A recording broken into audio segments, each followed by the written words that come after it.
Hello everyone, welcome to day 2 of 100 mains level DI. इस series में हम 100 main levels DI prepare करने वाले हैं अपने मेन एग्जामिनेशन से पहले। तो आज हम जो डीआई कर रहे हैं उसमें हमें गिवन है there are 4 companies in which different number of employees male plus female. तो मेल और फीमेल की डेटा हमें यहाँ पे गिवन है। The bar graph shows the average number of employees males plus females in each company.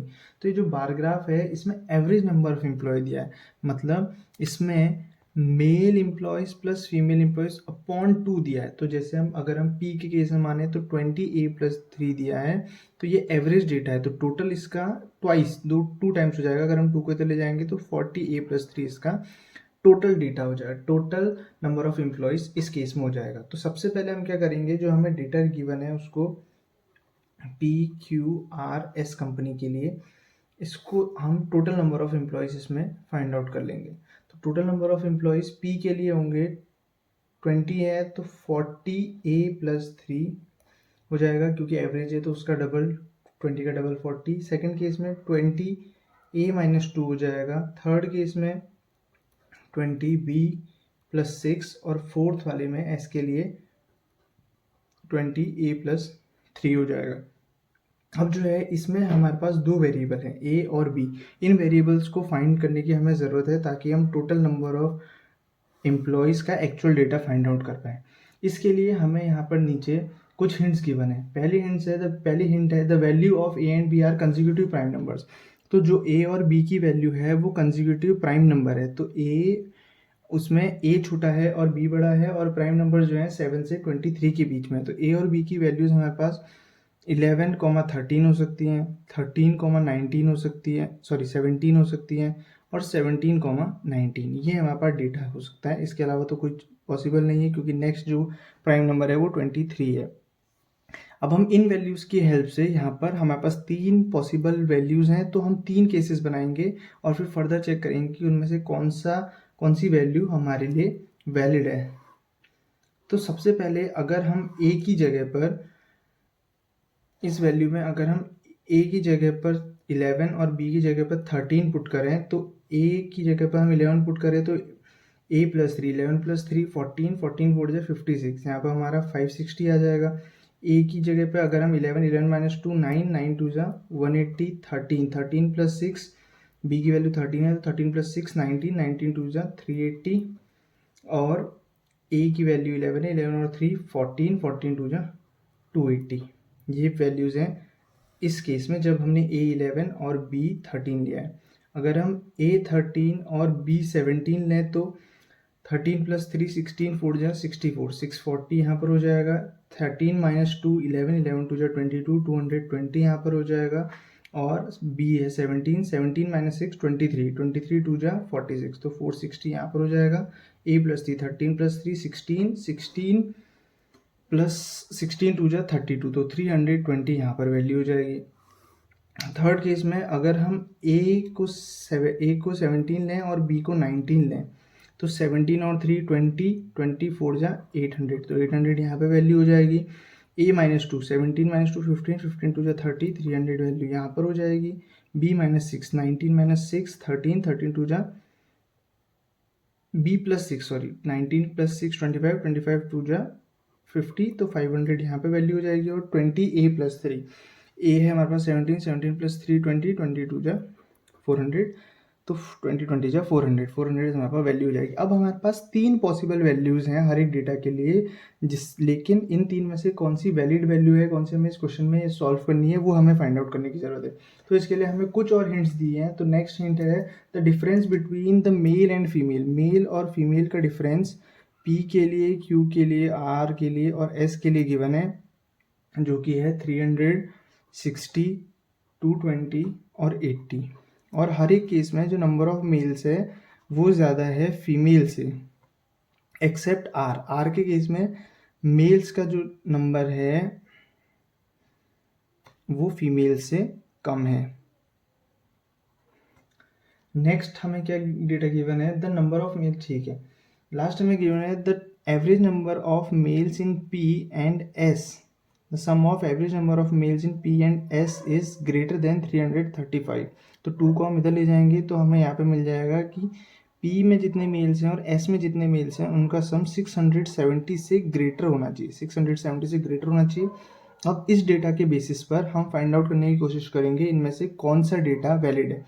तो हम P और एस में मेल की नंबर ऑफ मेल एम्प्लॉयज़ की वैल्यू फाइंड आउट करेंगे हर एक केस में, फिर वहाँ से देखेंगे कौन सा डेटा किस डेटा सेट के लिए ये वैल्यू ये कंडीशन ट्रू होती है उसको हम कंसिडर करेंगे। तो सबसे पहले पी में जहाँ हमने A11 लिया है और B13, तो number of difference between mail and female 300 है, तो 560 माइनस 300 260 का हाफ 130 और 430 यहाँ हो जाएगा। और S के लिए और डेटास के लिए हम इसलिए नहीं कर रहे हैं क्योंकि अभी हमें सिर्फ चेक करना है कि कौन सा डेटा सेट सही है, इसमें P और S के लिए ही हम चेक करेंगे।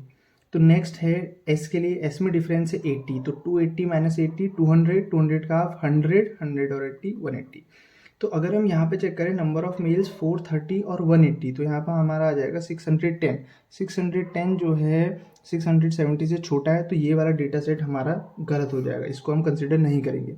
नेक्स्ट में आएंगे 640, पी के लिए टोटल नंबर ऑफ एम्प्लॉय 640 है और डिफरेंस है 300, तो यहाँ पे 340 बचेगा, 640 माइनस 300, 340 का हाफ 170 और 470 नंबर ऑफ मेल्स। एस के लिए 80 माइनस करेंगे तो 240 हमारे पास बचेगा, 240 का आधा 120, 120 और 80 200। तो यहाँ पर अगर हम चेक करेंगे तो 470 और 200, तो टोटल मिला के 670 होगा, लेकिन हमें डेटा क्या गिवन है 670 से ग्रेटर नंबर होना चाहिए, ये 670 के इक्वल है, इसलिए हम इस डेटा को भी कंसिडर नहीं करेंगे।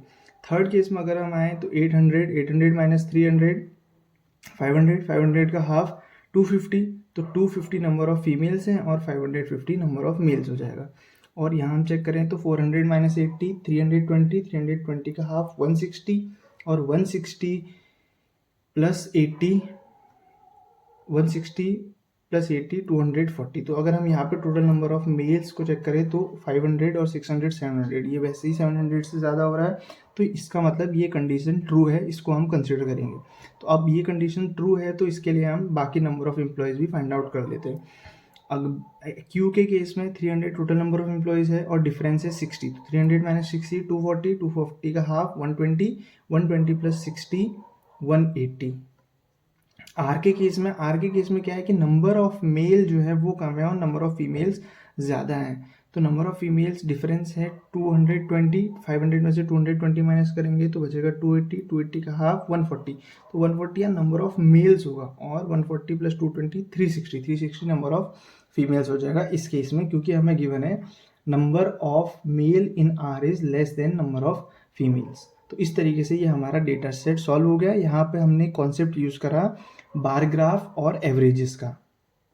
अब हम इसके क्वेश्चन सॉल्व करेंगे। तो पहला क्वेश्चन है an examination was held in P, तो पी में एग्जामिनेशन हुआ था, टोटल नंबर ऑफ एम्प्लॉयज कितने हैं 800, तो 800 एम्प्लॉयज़ का एग्जामिनेशन हुआ जिसमें 10 के जो हैं 10 के यहाँ पर एक वेरिएबल है, 10 के लोग पास हुए हैं, 10 के एम्प्लॉयज़ पास हुए हैं और 37.5% होता है 3/8। 3/8 एम्प्लॉयज़ जो हैं मतलब 300 एम्प्लॉयज़ जो हैं फेल हुए हैं, तो 300 एम्प्लॉयज़ अगर फेल हुए हैं तो 500 एम्प्लॉयज़ क्या हो जाएंगे, पास हो जाएंगे। तो के की वैल्यू यहाँ से हमें मिल जाएगी 50।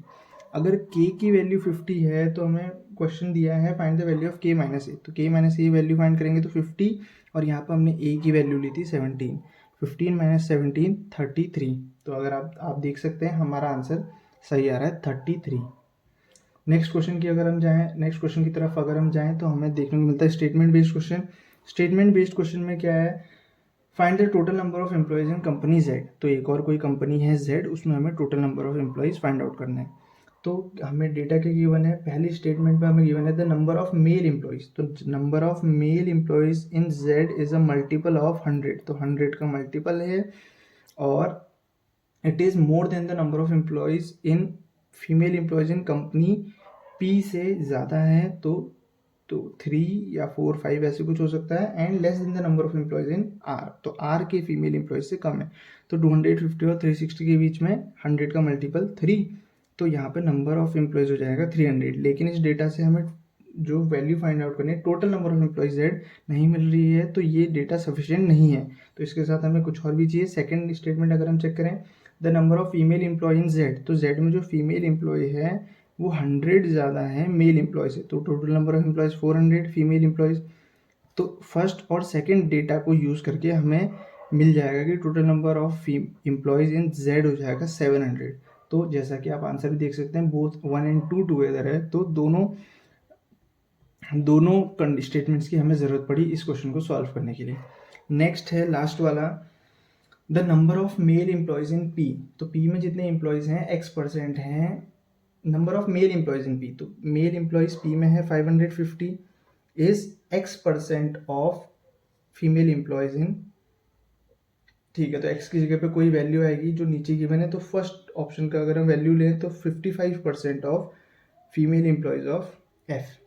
तो अगर हम यहाँ से सॉल्व करें तो फीमेल एम्प्लॉयज़ ऑफ t आ जाएगा, फीमेल एम्प्लॉयज़ ऑफ t आ जाएगा 1000। अगर हमारे पास and total number of employees, ठीक है, तो टोटल नंबर ऑफ एम्प्लॉयज़ 1500 लेंगे जो कि ऑप्शन में गिवन है। तो टोटल एम्प्लॉयज़ ये हो जाएगा टी में, टी टोटल ले लेते हैं, तो टी मेल्स कितने हो जाएंगे 500। फिर क्या है, the male employees in T, जो मेल एम्प्लॉय हैं टी में 500 is dash more than the male employee of Q, तो क्यू के जो मेल एम्प्लॉयज़ है 180 से 3 कितने ज़्यादा है 320, तो 320 ऑप्शन में भी गिवन है, तो इसका मतलब फर्स्ट ऑप्शन सही है जैसा कि आप देख सकते हैं। तो इस तरीके से हम इस डीआई को सॉल्व करेंगे। जो भी मेंस लेवल की डीआई हैं वो हमेशा दो कंपोनेंट्स कैरी करती हैं, एक है अरिथमेटिक वाला कंपोनेंट और एक है नॉर्मल डीआई वाला कंपोनेंट जो हम प्रीलिम्स के लिए भी प्रिपेयर करते हैं। तो अगर आपको ये वीडियो पसंद आई, इससे आपको कुछ नया सीखने को मिला, तो प्लीज़ इस वीडियो को लाइक करें और अपनी किसी बैंकिंग एक्सपीरियंस दोस्त के साथ ज़रूर शेयर करें ताकि उसको भी हेल्प हो। और अगर आप ऐसी वीडियो आगे देखना चाहते हैं जो आपको मेंस लेवल की डीआई करने में हेल्प करेंगी, तो इस चैनल को सब्सक्राइब करके रखें, क्योंकि हम 100 मेंस लेवल डीआई आगे पढ़ने वाले हैं जो कि हमें ज़रूर मदद करेंगी बैंकिंग मेंस में अच्छे मार्क्स लाने में। तो ये हाई लेवल डीआईज हम रेगुलरली पोस्ट करते रहेंगे, तो आप इस चैनल को सब्सक्राइब करना ना भूलें। और अगर आप ऐसे ही सपोर्ट दिखाते रहेंगे तो हम जल्द ही mains level reasoning puzzles and seating arrangement का भी एक सीरीज़ लेके आएंगे, जिससे आपका ये टॉपिक और स्ट्रॉन्ग हो जाएगा। रीजनिंग प्लस क्वांट्स दोनों टॉपिक बहुत स्ट्रॉन्ग हो जाएंगे, और जीए की सीरीज़ तो हम लाने ही वाले हैं। थैंक यू सो मच, मिलते हैं नेक्स्ट वीडियो में।